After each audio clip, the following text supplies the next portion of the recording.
On the first day of 1956, one of the greatest legends of our time recorded Heartbreak Hotel in Nashville, Tennessee.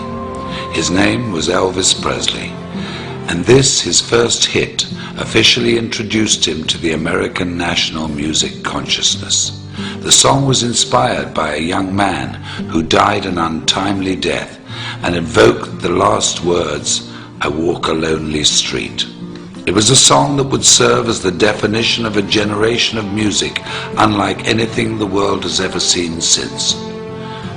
On that day, something else had taken place, perhaps not so momentous at the time, but that would prove to also define a generation, not of music, but of changing people's lives, and who would also die an untimely death as fate would have it.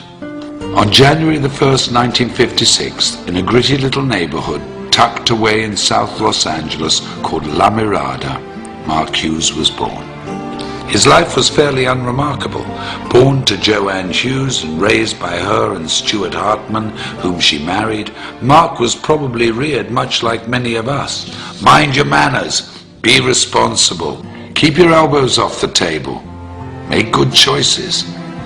He was skinny and good-looking, polite and friendly, and very protective of his two younger brothers.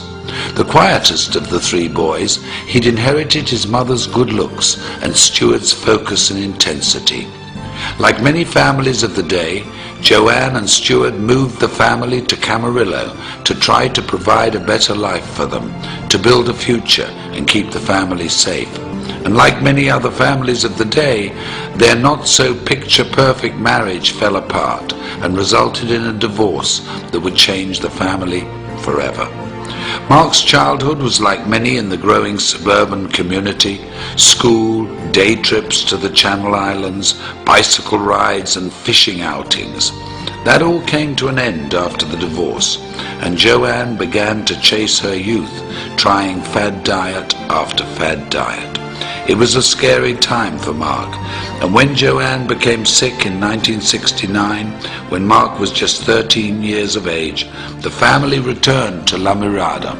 They lived with her parents, Mark's grandparents, Lawrence and Hazel Hughes, who took the family in and took care of them as only family could.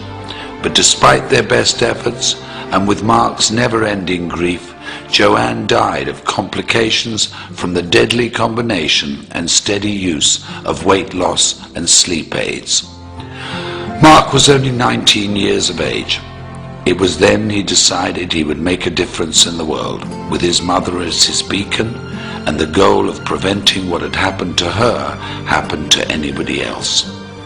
While fundraising for a California youth group, Mark had found his calling. He was charismatic, charming and persuasive. He'd even convinced then Governor Ronald Reagan to part with $500. And with the taste of success in his mouth, the goal of changing lives through better health as his objective, the idea of personal financial freedom, and the memory of his mother in his heart, Mark Hughes entered the world of direct selling and network marketing. In 1976, Mark began selling Slender Now diet products, quickly becoming one of their top 100 earners. When the company collapsed in 1979, he sold exercise equipment and weight control products for Golden Youth, another direct sales organization. And when Golden Youth also failed, Mark decided to start his own company. Intrigued by the Eastern philosophy of herbal medicine, combined with the vitamin and mineral technology of the West, he co-developed a line of products that promised a bold 100% satisfaction guaranteed or your money back.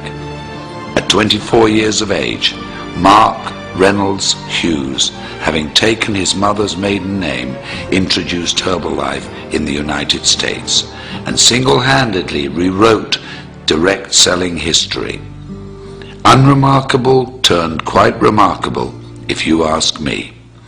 I often wonder what he would think if he could see us today, sitting here in this arena, looking at how big our organizations have grown, reflecting on the company's incredible retention rate, tasting our new products, walking into a nutrition club, celebrating success at a new president's team experience, how proud he would be.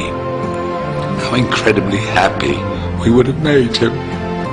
I know in my heart, as many of you do in yours, that his light is what has made this possible, that his vision is what fuels us, that we are forever changed because of his influence on us and his belief that despite what we may think of ourselves every now and again, we're truly remarkable human beings. What a gift we've been given. What an incredible, invaluable, unique gift. I had this incredible dream when I wanted to start the Herbalife company that we could help people lose weight and we could help them do it safely, and they would have not just hope, that they would have reality.